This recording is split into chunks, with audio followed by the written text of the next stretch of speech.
Every cop sees something that they'll never forget, something that will stick with them for the rest of their life. What I am about to describe to you is that story for me. This is the most disturbing thing I have ever witnessed. When I turned 21, I joined the police force in a remote town that I won't name.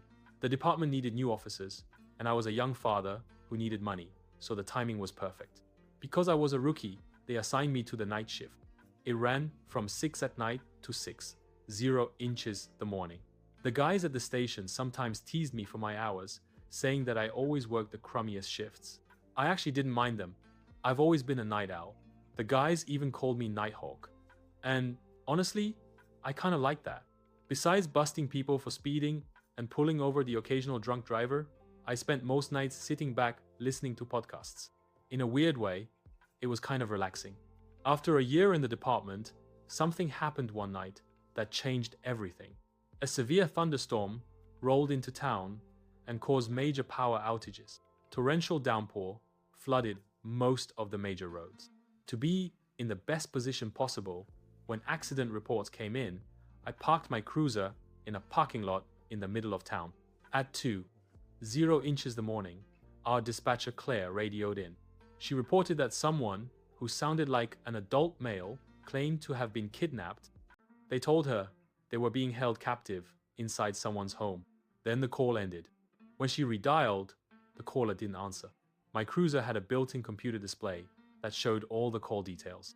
Based on the address, I was about 10 minutes away, so I was probably the closest officer. I radioed in and told her I'd respond. I also requested backup. Another new officer named Chris chimed in and said he'd be on location at 5. Claire clicked on her radio but hesitated for a few seconds over the static. Then she said that the callers sounded like they were altering their voice in some way, possibly through digital means, to make themselves sound like a child. She used the specific phrase, like a young girl. She concluded that officers should proceed with extreme caution. All of us were pretty close at the station, so we felt nervous for one another during high-risk cases like this. I radioed back and said 104, then drove to the scene. When I turned into the neighborhood, I saw that every single street lamp was out. The entire block had lost power. That meant we would have low visibility going into the home we were investigating, which put us in greater danger. I followed my GPS to the end of the street where the house was and saw that Chris had already beaten me. His cruiser was idling in front of the house. I pulled up next to them and rolled down my window. Chris commented on the home's poor condition. I glanced ahead, taking it in for myself. A putrid smell immediately hit me. I scanned around to find the source and saw a hallway straight ahead and a room directly to my right. I shined my light into the room and saw what looked like a living room. It was absolutely disgusting. Piles of clothes and stacks of dirty dishes were spread across the carpet.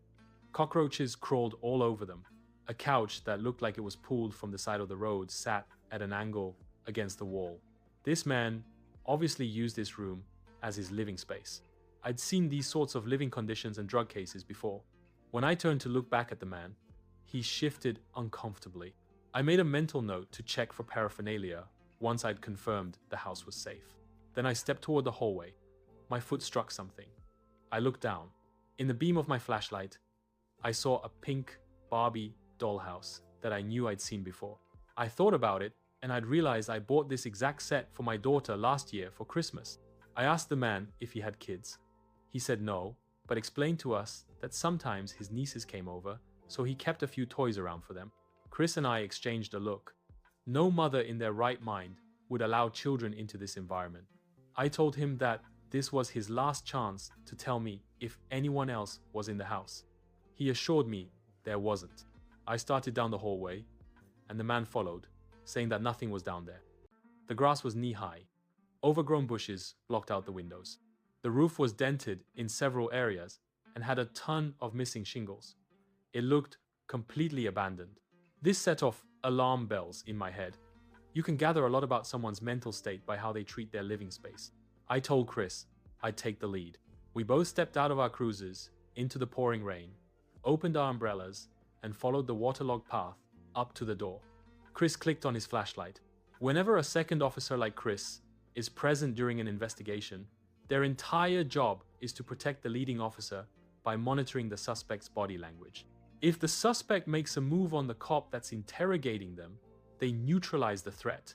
Chris made the perfect backup because he was both observant and calm under pressure. This allowed me to focus solely on the suspect's story and if I was hearing the truth. When we reached the door, I rang the bell. Then we stood there, listening for movement inside. Rain pounded against our backs. After a few seconds, footsteps shuffled to the door. Then they paused. Whoever was on the other side of the door stood completely still, just waiting. A strange feeling came over me, that we were being watched. Slowly, my gaze drifted over to the peephole.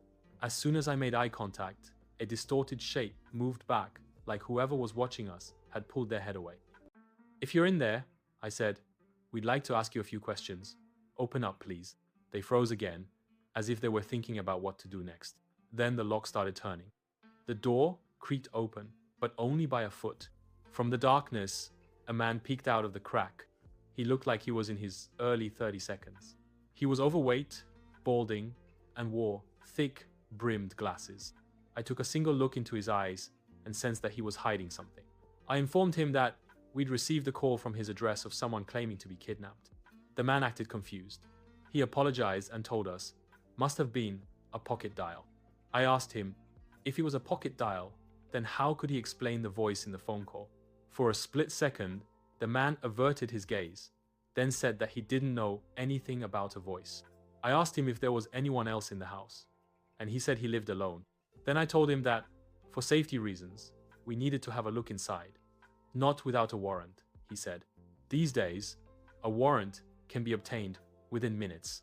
I went back to my cruiser, called dispatch, and requested communication with the on-call magistrate. 5 minutes later, Claire came back on the radio and told me a judge approved a telephonic warrant and emailed it. We were clear to enter. I showed the warrant to the man.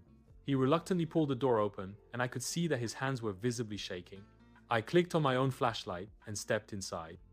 Chris yanked him back by his arm and ordered him to stay put. The hallway had an open room on either side and a closed door at the end, which was probably the basement. I peeked inside the first bedroom, scanning from left to right. I saw more children's toys and even items like diapers scattered across the floor. In the corner, the dark shape of a person was hunched over. I drew my weapon only to realize that it was a doll sagging its head down in a rocking chair. The shock of that visual made my heart pound. I leaned against the doorframe and studied my breathing. Chris asked me what I had seen.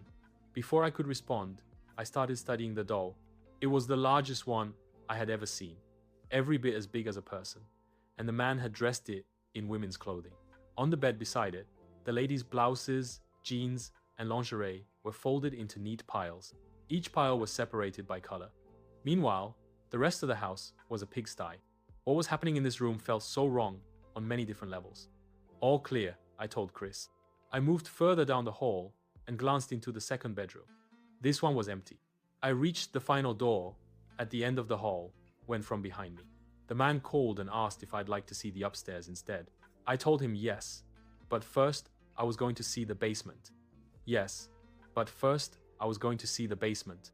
The man said again that there was nothing down there. I heard Chris tell the man to stay still, which meant he was probably trying to follow me down the hall.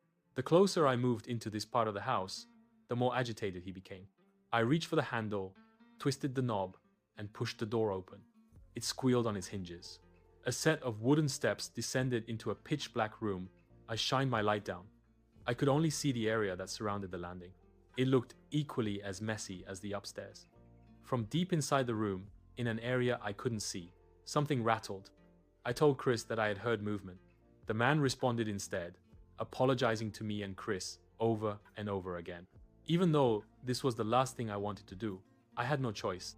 The man was lying to us. Someone was down there. I headed down the staircase. Each step creaked under my weight. The rattling noise from inside the room grew louder behind me. The man repeatedly begged us to stop looking around. I neared the landing and swept my flashlight across stacks of boxes. No one appeared in my line of sight. Across the room, there was another door. The noise was coming from there. I drew my weapon. I commanded whoever was inside to come out slowly with their hands up. Whoever was inside stopped moving. I shouted the same command a second time. The door remained shut. I crossed the room, sliding between boxes and old furniture that blocked the way. My sights were trained on the door. When I stood within several feet, I paused, listening. Whoever was inside remained perfectly still. My anxiety ticked up with each second. So many things could go wrong in this situation. I moved to the side of the door frame in case they were armed and tried to fire through the door. I reached for the knob, grabbed on, and twisted. Then I swung the door open. I was still hidden to the side of the frame. If anything besides empty hands emerged, I would have to use deadly force. After several agonizing moments, nothing came. I said a quick prayer, then aimed my weapon right into the room. What I saw, I can't go into detail on, but basically, this is what happened. A man in his mid-40s was being held captive in that basement. He was a father of 3 and a respected member of the community. Months after he went missing, everyone, including his family, assumed he was dead. After 2 years in captivity, he finally got the chance to escape. Earlier in the night, before we arrived, the homeowner brought the victim's dinner down and made the mistake of leaving his phone behind. The victim managed to activate Siri and call 911. When we arrived on scene, the victim had already been confined in a way that prevented him from calling upstairs or making any kind of substantial noise. Then, when I ordered him to come out, he froze in fear, not because he couldn't obey my command, but because he didn't want me to use lethal force, thinking that he was a threat. Once I opened the door and found him, we arrested the homeowner on the spot and took the victim to the hospital for immediate treatment. I feel incredibly lucky that no one was harmed and that we could reunite this man with his family. But the most disturbing detail, which has haunted me every day since, is how my dispatcher described the voice of the man who made the call. Why was he speaking like a child? The only explanation that makes sense is that this man was forced to speak in that young tone of voice for so long that even when he called the station, that's the only way he could communicate. And if he was forced to do that, what else inside that house was he forced to do?